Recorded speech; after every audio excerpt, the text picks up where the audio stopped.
Verdades que dan vida, con el reverendo Lisandro Bojorquez. Una clara exposición de la palabra de Dios para el beneficio del conocimiento y madurez espiritual de quienes nos sintonizan. Muchas personas están preocupadas acerca del fin del mundo. El Señor Jesucristo en Mateo capítulo 24 nos da una de las señales que nos hablan acerca de la segunda venida de Cristo y también del fin del siglo. Y una de las señales es esta: y oiréis de guerras y rumores de guerras. Mirad que no os turbéis, porque es necesario que todo esto acontezca, pero aún no es el fin. La señal del incremento de las noticias sobre la cantidad de guerras y rumores de guerras es una de las cosas que nosotros debemos estar muy atentos, no solamente leyendo la palabra de Dios, sino también en los noticieros, a través del periódico y a través de cualquier otro medio de comunicación. ¿Por qué? Aunque a lo largo de la historia encontramos guerras, pero como nunca antes tenemos la simultaneidad y la cantidad de guerras en el presente.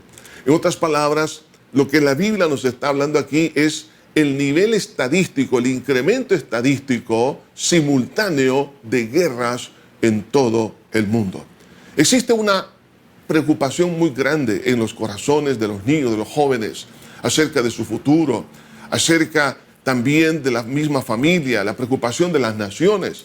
Entonces todo esto nos da un indicio de que es necesario que nosotros comprendamos qué es lo que la Biblia dice al respecto. Cuando Jesús dice acá, oiréis de guerras y rumores de guerra, es importante que analicemos la diferencia entre las guerras y rumores de guerra. La palabra griega que se traduce aquí como guerras nos habla de una contienda o una actividad militar. Y cuando habla de rumores de guerra, nos habla de solamente son habladuría o alguien está hablando acerca de guerras o amenazas de guerra. Entonces, es interesante que nosotros analicemos esto porque a lo largo de la historia tenemos muchas guerras y también hubieron algunos rumores de guerra. Pero como nunca antes, hoy en día, tenemos la cantidad de guerras y también amenazas de guerras. De ahí que todo esto son evidencias de la descomposición que existe en el corazón de la persona a nivel familiar, porque ¿dónde proceden las guerras? Procede del corazón de la persona. Nos está hablando del aborrecimiento. Las guerras y rumores de guerra solamente nos hablan del aborrecimiento que hay en el corazón del género humano. ¿Por qué hay tanta descomposición en esa área? Porque hemos llegado a odiarnos los unos a los otros, que luego se transfiere a este tipo de conflictos. Vemos los conflictos internos en las naciones, en los grupos étnicos. Vemos cómo hoy en día las personas se están autodestruyendo. Y a nivel también de naciones, a nivel internacional. De ahí que el problema está en el corazón. Jesús dijo, ¿de dónde procede la guerra? Proceden, dijo Jesús, del corazón. Ahí nacen las guerras. Entonces, el problema en sí es el pecado. Y nosotros no queremos encontrar una respuesta a esa solución que Jesús nos ha ofrecido, que es su muerte en la cruz del Calvario para el perdón de pecados, para arrancar el odio, para quitar las envidias, quitar la codicia, que todos estos factores están condicionando a las naciones a entrar en guerra. Sin embargo, la respuesta siempre es la misma. Jesús dijo, venid a mí tal como estéis. Jesús nos ofrece realmente una respuesta para arrancar estas cosas que nos están complicando. La exhortación antes de la cantidad de noticias que vemos inusualmente en toda la historia de cómo se ha incrementado la guerra y rumores de guerra, la Biblia nos exhorta aquí. Jesús nos dice, no os turbéis. No os turbéis. En otras palabras, nos está diciendo que no debemos de estar alarmados o que no entremos en pánico, porque es muy delicado entrar en pánico, porque eso nos hará tener una actitud irreflexiva y vamos a actuar en base al temor y no en base a la razón. Cuando Jesús dice, no os turbéis, o sea que yo tengo que tomar la determinación, aunque vea el incremento de guerras y amenazas de guerra, debo de buscar la paz interior en Cristo mi Señor. Y Jesús lo dijo aquí, dice, es necesario, dijo, que todas estas cosas acontezcan. Entonces, si Jesús dijo que era necesario que se diera la guerra y rumores de guerra, entonces yo no me tiene por qué tomar esto por sorpresa, sino al contrario, sino que cuando yo vea estas señales, que yo debo de entrar en paz, sabiendo que estas cosas ya estaban profetizadas y que esto me ayuda a entender que está cerca mi redención, está cerca de poder ver a mi Cristo. Por eso nosotros debemos de ver lo que acontece a nuestro alrededor a través del lente de la palabra de Dios. Pero Jesús dijo aquí también, pero aún no es el fin.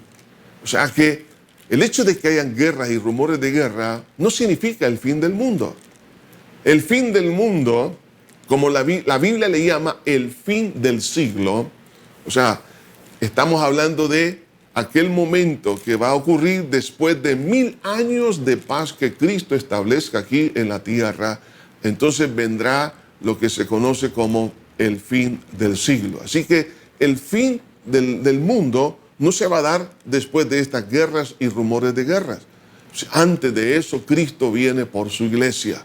Ahora, el incremento de estas guerras y las amenazas de guerra nos retan a actuar con madurez, a no temer, a prepararnos espiritualmente y servir como nunca antes en la obra del Señor. Dios nos está invitando a que podamos estar preparados, estimado amigo. Si tú no estás preparado para enfrentar la muerte, es importante que lo hagamos. Normalmente enfrentamos la vida a través de la educación, a través del trabajo, a través de formar una familia. Sin embargo, no nos preparamos para morir. No estoy diciendo que la guerra y los rumores de guerra nos van a llevar a la muerte, pero probablemente sí. Muchos están muriendo hoy en día. Lo importante es que tú y yo estemos preparados para estar delante de Dios. Ahora, viene un día que tarde o temprano todos hemos de morir y tenemos que enfrentarnos cara a cara con el Señor. La única manera de estar preparados es pidiéndole perdón a Dios por nuestros pecados, sentir dolor por haberlo ofendido a Él y por la fe en la sangre que Cristo derramó en la cruz del Calvario para el perdón de pecados, recibir esa amnistía divina para que en ningún momento yo vaya a condenación. Entonces las palabras que Jesús le dijo al ladrón que moría al lado de Él en la cruz del Calvario serán las mismas que nos va a decir a ti y a mí. De cierto os digo, hoy estarás conmigo en el paraíso. Absolución de toda culpabilidad, de todo pecado. ¿Qué necesitas hacer? Dos cosas. Pídele perdón a Dios por tus pecados y cree que Cristo murió en lugar tuyo y mío en la cruz para perdonarnos. Y entonces Dios hará ese milagro. Quisieras tú en esta hora decirle a Cristo: Señor, aquí está mi corazón. Quiero que me cambies, me perdones todos mis pecados. Di conmigo entonces esta oración de fe que salga de lo más profundo de tu ser. Di conmigo: Padre eterno que estás en los cielos, me arrepiento de todo corazón, de todos mis pecados. Te he ofendido con todos ellos. Reconozco que soy pecador y me duele el haber hecho lo malo delante de tus ojos, el haberte rechazado por la basura de este mundo. Pero creo que moriste por mí en la cruz y derramaste tu sangre para perdonarme. Y por la fe en esa obra recibo el perdón de mis pecados. Creo que resucitaste para mi justificación. Por lo tanto, te abro mi corazón y te recibo como mi único Salvador y Señor de mi vida. Gracias. En Cristo Jesús. Amén y amén. Verdades que dan vida, con el reverendo Lisandro Bojorquez. Gracias por sintonizarnos. ¿Desea comunicarse con nosotros? Escríbanos info@iglesiajosué.org.